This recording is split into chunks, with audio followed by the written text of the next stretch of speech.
ఈరోజు ఈ enumeration form ని ఎలా ఫిలప్ చేయాలనేది నేను ఇన్ఫర్మేషన్ ఇవ్వబోతున్నాను. ఎందుకంటే చాలా మంది ఎన్యూమరేషన్ ఫామ్ ని ఎలా ఫిల్ చేయాలని చాలా కన్ఫ్యూజ్ అవుతున్నారు. వాళ్ళ బంధువుల పేర్లు రాయాల్సింది వాళ్ళ పేర్లు రాస్తున్నారు. సో కాబట్టి ఇందులో ఇక్కడ ఏమంటే 2002లో ఓటు హక్కు ఉండే వాళ్ళు ఇటువైపు తమ డీటెయిల్స్ ని ఆ 2002 ఓటర్ లిస్ట్ లో ఏవైతే సీరియల్ నెంబర్స్, పార్ట్ నెంబర్స్ అవి ఇన్ఫర్మేషన్ తీసుకొని దాని ప్రకారంగా ఇక్కడ 2002లో ఓటు ఉండే వాళ్ళు ఇక్కడ ఫిలప్ చేయాలి.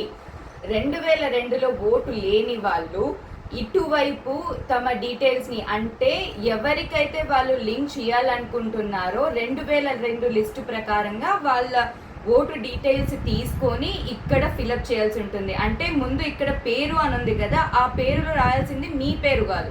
2002లో లిస్ట్ ఉండే వాళ్ళ డీటెయిల్స్ పేర్లు ఇక్కడ రాసి వాళ్ళ బంధుత్వం ఏంటి అవన్నీ రాసిన తర్వాత ఇక్కడ మీ ఆధార్ డీటెయిల్స్, మీ మదర్ పేరు కానీ మీ ఫాదర్ పేరు కానీ ఇక్కడ రాయాల్సి ఉంటుంది.